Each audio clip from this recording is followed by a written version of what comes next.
지금 읽어드릴 책은 역설의 힘이라는 책입니다. 부제목으로는 힘든 시대를 관통하는 현자의 역설이라고 제목이 되어 있네요.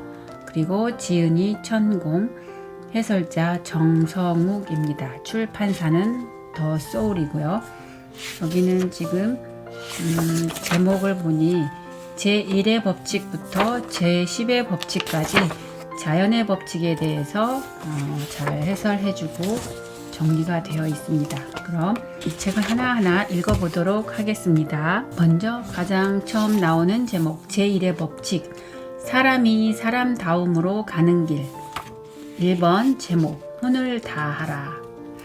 예술의 본성은 예도에 있으니 그 길은 마치 모래사막을 걷는 것처럼 멀고 험난하다.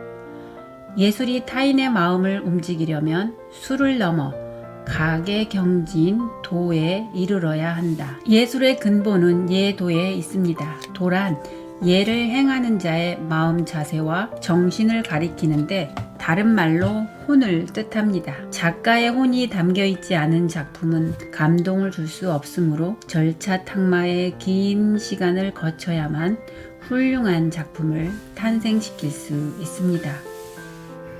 어떤 분야든지 가장 뛰어난 작품은 이 세상에서 오직 하나만이 존재할 뿐입니다.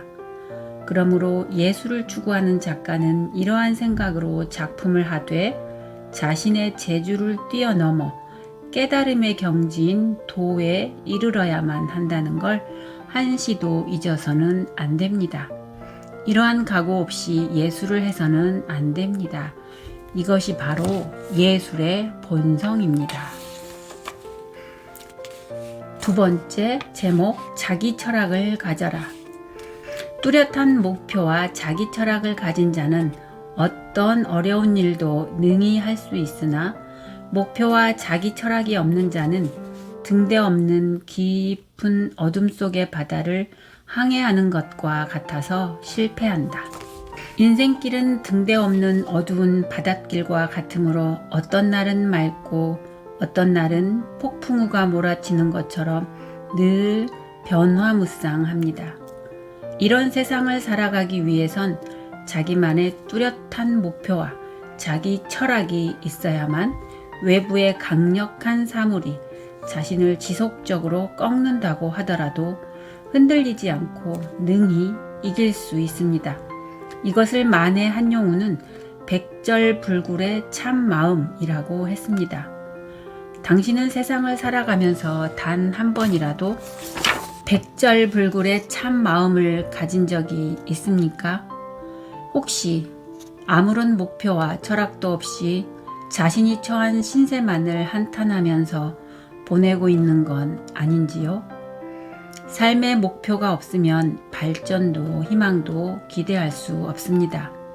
노력하면서 기다리는 자에게만 성공이 온다는 걸 명심하세요.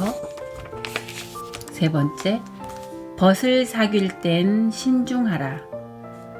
자기 철학과 가치관이 있는 친구를 사귀라. 그런 친구는 매사에 역동적이어서 배울 것이 많으나 자기 철학과 가치관이 없는 친구를 만나면 자기도 모르게 쉽게 물들어 매사에 곤란을 겪는다. 우리 표현에 물든다는 표현이 있습니다. 나뭇잎이 붉게 물든다는 그 자체에 아름다운 의미도 있으나 원래 이 표현은 누군가에 의해 쉽게 동화되거나 동조가 된다는 뜻으로 부정적 의미로 많이 쓰입니다. 본디 사람의 인성은 혼자서 만들어지지 않고 어릴 적의 친구나 선배 등 주위 환경에 의해 많은 영향을 받습니다. 도둑놈과 함께 지내면 도둑놈이 되기 쉽고 사기꾼과 함께 지내면 사기꾼이 되기 쉬운 것도 자신도 모르게 그들에게 물들기 때문이지요. 사람은 어떤 물에서 노는가가 중요합니다. 자신의 주위를 한번 살펴보세요. 내가 성장하려면 역동적이고 진취적인 사람을 많이 만나야 합니다. 그렇지 못한 사람과 어울리게 되면 자신도 모르게 나뭇잎처럼 쉽게 물들어 큰 곤란을 겪게 됩니다. 네 번째, 한자리에 머물지 마라. 스스로 일을 찾아서 할 줄 아는 사람은 한자리에 안주하지 않으니 일에도 역동적이어서 성공의 월계관을 쓸 수 있으나 한자리에 만족하고 안주하는 이는 마치 앉은뱅이와 같아서 성장하지 못한다. 당신은 스스로 일을 찾아서 하는 사람인가? 한자리에 머무는 사람인가? 자신이 할 일을 찾아서 하는 사람과 그렇지 못한 사람의 차이는 하늘과 땅 차이입니다. 자신의 자리에 만족하고 안주하는 사람은 성장하지 못합니다. 야생의 동물이 사람이 던져주는 먹이만 먹다가 야생성을 잃어버리는 것과 같습니다. 이와 달리 새로운 일을 찾아서 스스로 일하는 사람은 매사에 역동적이기 때문에 크게 성장할 수 있습니다. 요즘처럼 하루가 다르게 변화하는 4차 산업 시대에는 단 하루도 안주할 수 없습니다. 늘 변화하는 시대에는 역동적인 삶을 살아야 합니다. 그런데 어떻습니까? 눈앞의 이익에만 눈이 멀어서 먼 미래를 보지 못하고 있는 건 아닐까요? 뜨거운 선방에서 오래 머물다 보면 엉덩이가 짓무르듯이 자신의 자리에 안주해서 오래 머무는 것은 결코 좋은 일이 아닙니다. 당신에게 주어진 시간은 많지 않습니다. 자신의 나은 미래를 위해서 항상 새로운 길을 찾아야 합니다. 속도가 아니라 방향이다. 일을 시작하기 전에 서두르지 말고 일의 성질을 잘 파악한 후 시작하라. 무슨 일이든 서두는 마음이 앞서게 되면 자신이 가진 능력을 다 발휘하지 못하게 된다. 일은 속도가 아니라 방향이 중요합니다. 우리 속담에 천리길도 한 걸음부터 라는 말이 있지요. 이는 시작이 반이다 라는 말과 상통합니다. 하지만 요즘 같은 첨단 시대엔 이런 정신으로 일을 하다가는 한참 남에게 뒤질 수밖에 없습니다. 그만큼 속도를 요구하는 시대이기도 합니다. 그럴수록 일할 때는 반드시 지니고 있어야 할 마음 자세가 있습니다. 내가 하고자 하는 일에 대한 정확한 분석과 목표가 필요합니다. 그래야 내가 가야 할 방향이 결정됩니다. 이때부터는 과감하고 자신감 있게 일을 처리해야 합니다. 그렇지 않고 일을 서두르다 보면 허둥대다가 자기의 능력을 제대로 발휘하지 못합니다. 그러므로 어떤 일을 시작할 때는 서둘지 말고 먼저 방향과 목표를 설정한 뒤 추진해야 실패하지 않습니다. 여러분 화이팅입니다. 역설의 힘 제1의 법칙 사람이 사람다움으로 가는 길 중에 6번째 읽어드리겠습니다. 6번째 작은 물방울이 우주를 만든다. 나란 존재는 작은 물방울에 지나지 않는다. 그러나 그 작디 작은 물방울이 거대한 우주를 형성하고 있다는 걸 잊지 말라. 천부경에 의하면 우주는 천지인 삼극 속에서 생장노병 모래 무한한 반복의 이치에 의해 창조된 것이라고 합니다. 즉 우주는 하늘과 땅 사이에서 인간들이 생장해서 늙고 병들어 사라지는 무한한 반복 속에 있다고 합니다. 의미 없이 생겨난 존재는 이 세상에 하나도 없습니다. 나라는 존재는 천지 속의 한갓 작은 물방울에 지나지 않을 수도 있지만 대자연의 이치에 의해 창조된 우주 속의 하나이므로 태어났다는 그 자체만으로도 위대합니다.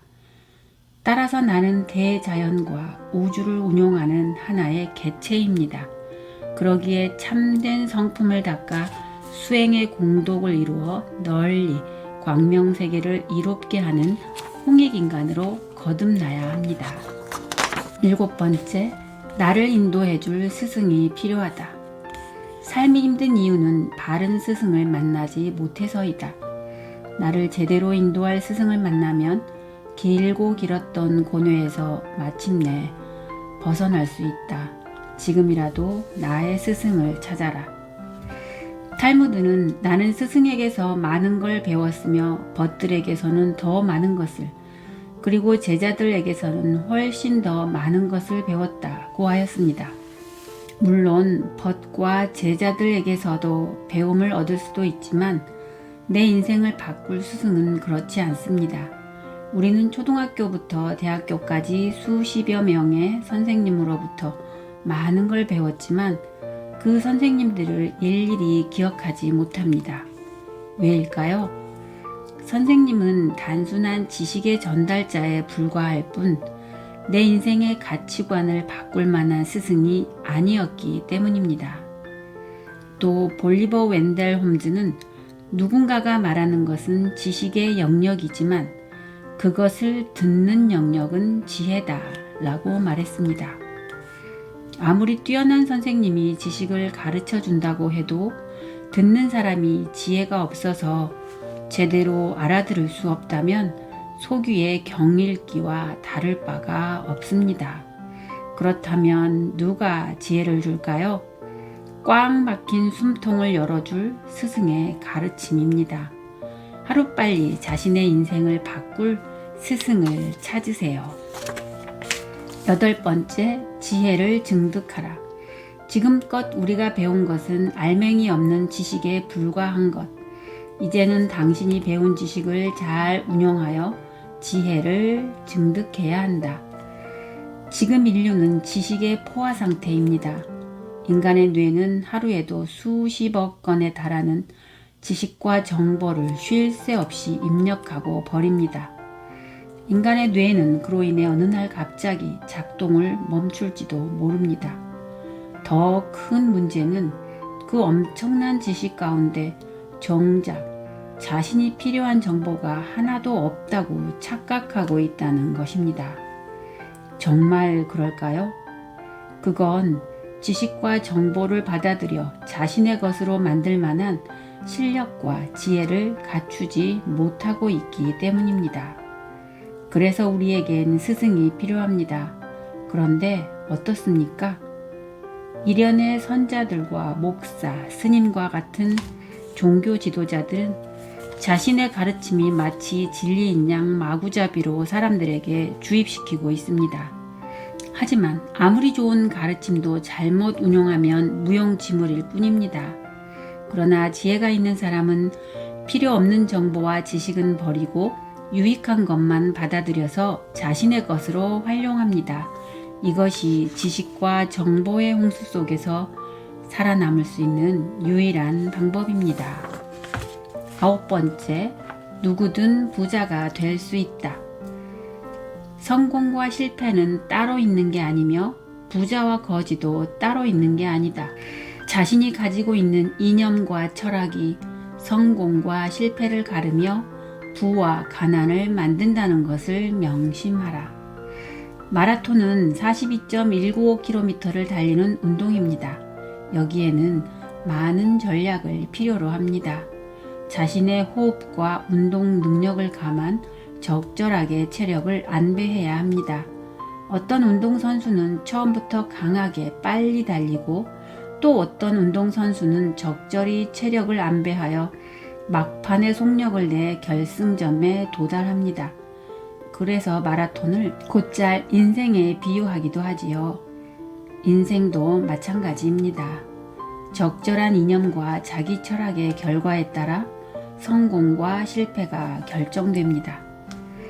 인생을 아무런 이념도 철학도 없이 닥치는 대로 살면 불을 보듯 실패의 연속일 뿐입니다. 이런 사람이 부자가 된 예는 한 번도 없습니다. 대개 성공한 사람들을 보면 그들만의 뚜렷한 이념과 철학을 가지고 느리지만 하나씩 실천하면서 나아갑니다. 당신은 단 한 번이라도 그런 삶을 살려고 노력해 본 적이 있나요? 10번째, 정법의 길. 모두가 행복한 삶을 누리려면 내가 먼저 타인을 이롭게 하는 마음을 가지고 있어야 한다. 이것이 홍익인간 정신이다. 이 지구는 우리 모두가 공동체적 삶을 사는 공간입니다. 그런데 각자가 자신의 이익에만 집착한다면 지구는 아수라장이 되고 말 것입니다. 사실 타인을 위해 아마 내가 조금 손해를 본다는 생각으로 사는 것도 꽤 괜찮은 삶입니다. 그렇다고 부정한 것으로부터 손해보고 살라는 게 아닙니다. 각자 남을 위하는 마음으로 살다 보면 좋은 세상이 되기 때문입니다. 정법은 다른 게 아니라 생각과 마음을 바르게 하는 공부입니다. 그렇다면 어떤 마음으로 사는 것이 올바른 법일까요? 편협된 생각에서 벗어나 바른 법을 증득하여 타인을 이롭게 하는 삶입니다. 이것이 홍익인간 정신입니다. 제1의 법칙, 사람이 사람다움으로 가는 길에 대해 읽어보았습니다. 다음 시간에는 제2의 법칙, 관습의 옷을 벗고 낡은 상식을 깨라에 대해서 읽어드리겠습니다. 지금까지 들어주셔서 감사합니다. 조금이라도 도움이 되셨다면 구독, 좋아요는 여러분의 사랑입니다. 감사합니다.